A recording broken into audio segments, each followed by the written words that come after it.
This is the CASIO G-Shock GPR-B1000 and it has a floppy antenna. And this is the GLX-5600. Not only is this my favourite G-Shock, it's also my favourite watch. Problem is, it's just a little bit of a fat monkey, so I can't wear it every single day. Thus, why I have the square, the GLX-5600. Now, if you saw my full tutorial on this, I nicknamed this the Stormtrooper. Well, very fitting indeed. But I want to do a twist on this. I want to convert it to a T800. Yes, the Terminator. With the silver Geneva stripes going all the way around here, I thought a full metal, full-on polished bezel and bracelet kit would pull this off, and it certainly will be Judgment Day. Ding dong from Aliexpress. I even get a little thank you card there.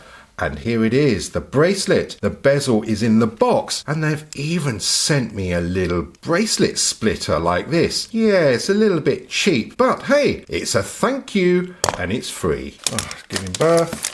There we go. Oh, lots of little things in there. Got some free surgical tools. They've included 3 special spring pins, so that means I can lose one. Ooh, G-Shock. The mother of all end-links, because these are solid, groovy. Now, I paid £65 for this full kit, and it has a double deployment clasp with all that machining inside. Stainless steel, just to remind me that it won't rust. Now, did that feel good? Would you say citizen quality or Seiko quality?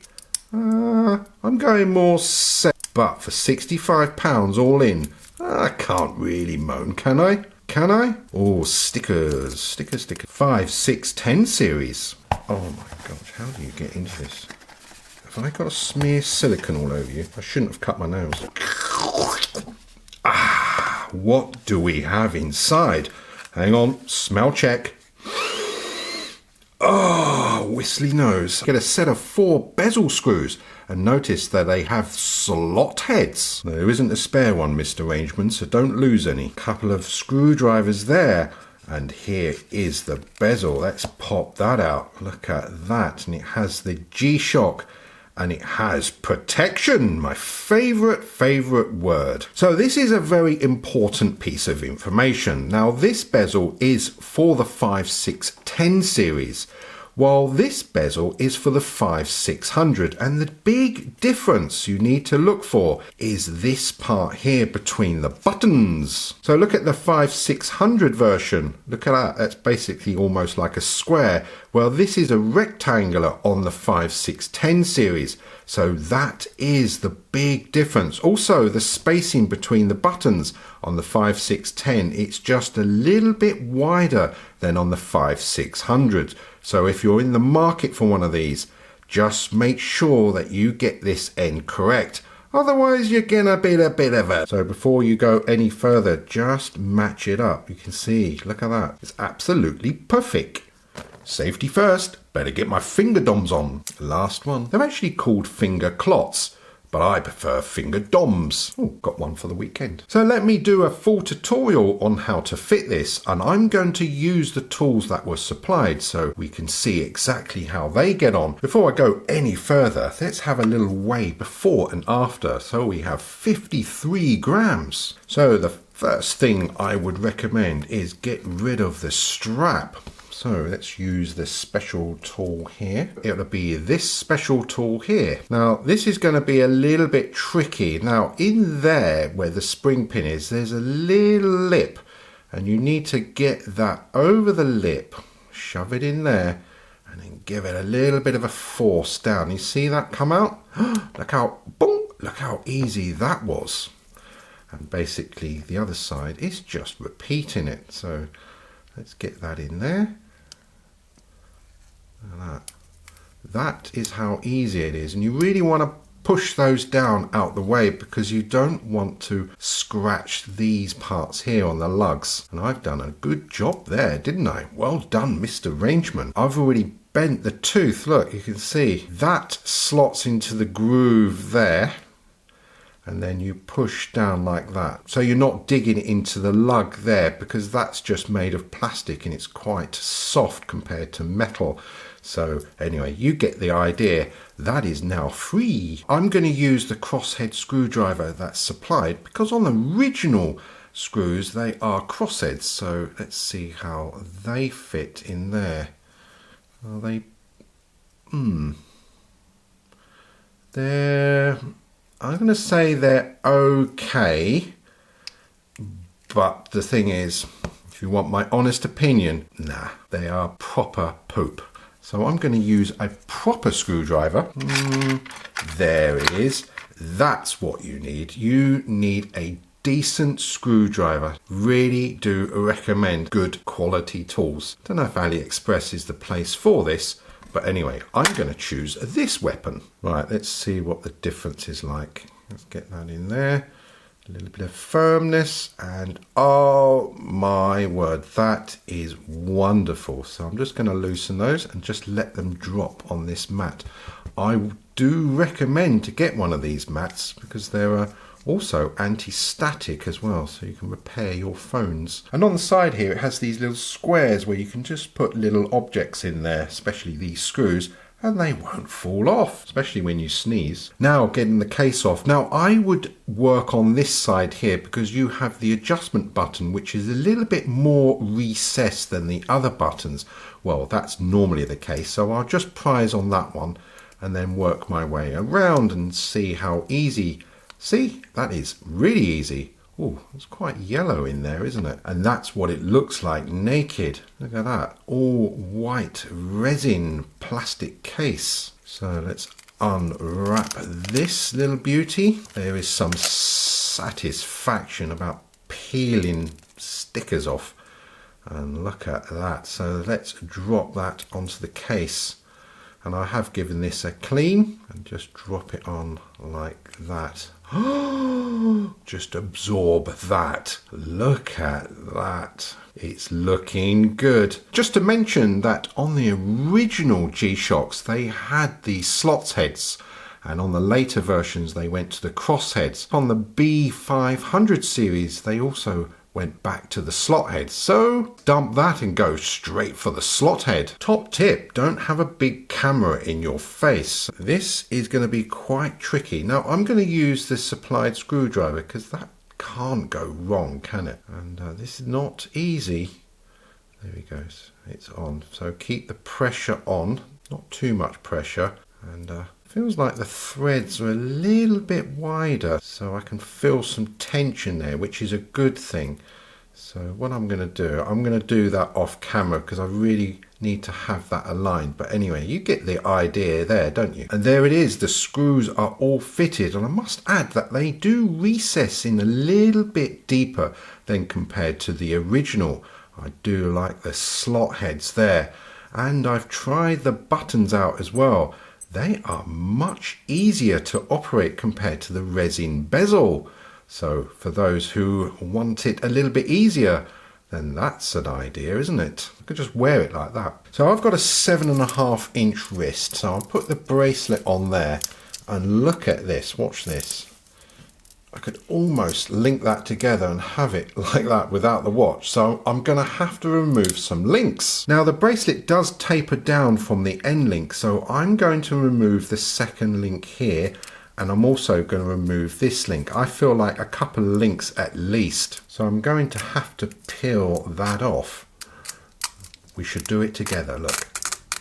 Oh, some satisfaction in that. So the first thing I like to do, I like to split the bracelet. So I'm just going to take it from this end here, give that a push down, and release. There it is, it comes out. Just pull that out to one side, put it into the little channel there, and I've actually used their tool. So I'm going to split the chain using their little plastic thing here. I know it's cheap, but let's have a look. So let's line that up without getting it scratched and push that through. Oh, hang on. I think they're spring pins. That was too easy. They are spring pins, I was right. And look at that, they're quite fat as well. I'm impressed. I am very impressed with that. So you push the pin in. You might need to push it from the other end as well, just to free that up. And there, that's how easy it is. And then the spring pin is still there. Look at that. Work from behind, because then you don't want the edge there scratched. Well, unless you're not bothered. So let's get that in like that. That goes on that side. Special tool is there, using the one that's supplied. Give that a pop. Is that in place? There it goes. Oh yeah, nice. Right, so that's 2 links removed now. All right, let's have some detail on the end link here, because that's what we come here for, isn't it? Now I've just noticed, look at that, see that edge there? That's because these are pressed. They're completely pressed, so they're not machined. Some of you think they're machined, parts like this, but they're probably finished off with some kind of polishing, but the bulk of it, they are pressed. And then it's all robots doing the rest of the work, and they probably make millions of these in a second. On the terms of quality compared to, say, a G-Shock, this is not on par. It's still good though. I mean, it's pretty sort of Seiko quality. It's probably Rolex quality. Yeah. Now I need to fit the bracelet. And I know for some of you, you actually forget which end goes where. So let me sort of explain the easiest way so you never forget. On the clasp that has the logo, or normally has the logo, this goes to the top, and I call that the head. So let me use the buckle end. So that is the head, and that goes to the top. While the bottom part, you're going to call this the tail. The tail always attaches to the bottom. So let's slot in one of these magical pins in there. Slot that down. And I've just noticed a little bit of a problem. It might not be a problem, but normally these operate with your finger. And because that sits in quite deep in this solid end link, and that is a really deep end link, look at that. I'm going to probably use the flat end of this screwdriver here. So let's see how easy it is. So I've got that part here. Now that's going to go to the top part, the head. So let's see how that goes. So I'm just going to rest it in like that. And I'm going to use the screwdriver, and then let's give that a go. Let's push that in, and like that. Give it a little wiggle so it all sits home. And that is firm. That is perfect. Yep, I'm happy with that. And lastly, I need to connect the bracelet together. Let's see if I can do this in a nice and oh yes, that is in. I don't know why I did that. I think this needs some outdoor shots.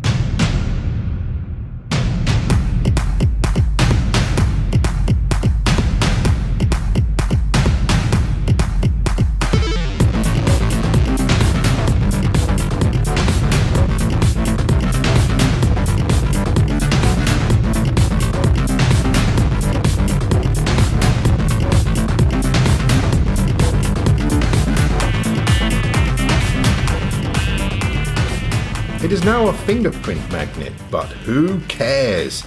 I love that. Now, there was a little bit of work to sort of get that all together, so it's not something that you can flip around very easily between the resin and the full stainless steel. But I want this look. I really do want the full stainless.